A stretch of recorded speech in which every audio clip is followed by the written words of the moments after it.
And I hope you're having a wonderful day. I'm coming to you today to show you how to make some low-fat burritos. Now, we've already done enchiladas, but now we're doing burritos. And it's pretty much the same concept.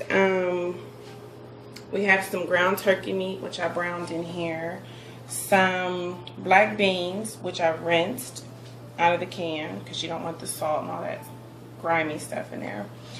And one large tomato, half of a red onion, 2 ears of corn, which I chopped fresh and put that in there. Also, I put like a handful of fresh cilantro, which I grow in my garden, so I just threw that in there. And the spices I used, oh yes, and also 2 cloves of garlic. Okay, I believe that's it with that. But these are the seasonings I used. A teaspoon of paprika, a teaspoon of sage, a teaspoon of parsley flakes. Also, I used a teaspoon of red pepper. Well, this was supposed to be chili pepper. And a teaspoon of black pepper, and a few rosemary flakes, and also a teaspoon of this, which I swear by in my Mexican dishes. But again, it's just a teaspoon of that because we're trying to hold down on the salt content, which is why I used a large tomato instead of the sauces that you buy, like tomato sauces or enchilada sauce or whatever, because it's packed with salt. So if you can make your own, that would be a great thing. Or use a large tomato, which will make its own like tomatoey sauce or gravy or whatever you want to call it. Now, of course, I have 2 things here and you're wondering why. One is because my son hates onions, so this contains half a red onion and this one doesn't. So this is 2% Mexican blend cheese. You can get that anywhere. And also I lined this pan with olive oil so they won't stick. Now I'm going to cook these on the stove top today, for one, because it's very hot here. Secondly, I don't feel like turning on the oven. And third, I want to prove that you can cook this on a stove top as well. So what we're going to do is, we don't want to add too much filling here. Is just you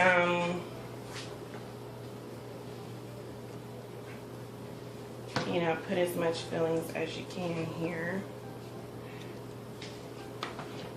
And this is very healthy, very nutritious. These are fresh vegetables, fresh corn, since we used the, also this cheese was in the refrigerator, so it's kind of clumped, but it's still good.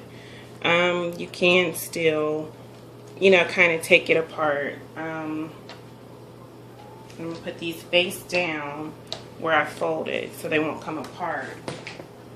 We're just going to keep adding filling. And the last 2, again, will be for my son because he doesn't like onions, which I don't like that he doesn't like onions because they are very nutritious for you, but it's just the way it goes sometimes. So just put a little bit of the cheese in here.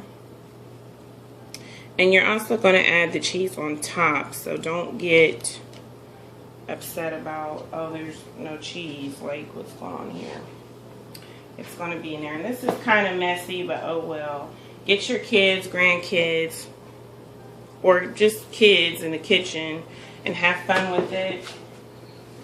Make sure that you monitor the stove activity. We don't want kids all burned up and everything. So it's pretty simple. Just tuck and roll all your ingredients, and you kind of can see some of it will fall out as you go, but that's fine. Don't, you know, panic. Like I said, it is kind of a messy thing.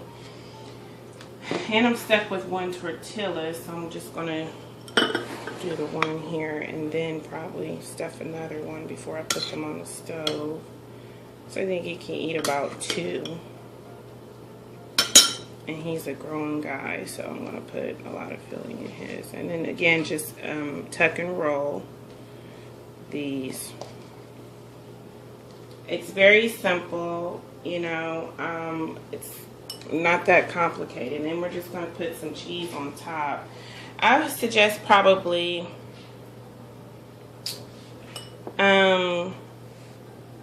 putting these on the stove top on medium high for at least 15 or 20 minutes depending on your stove.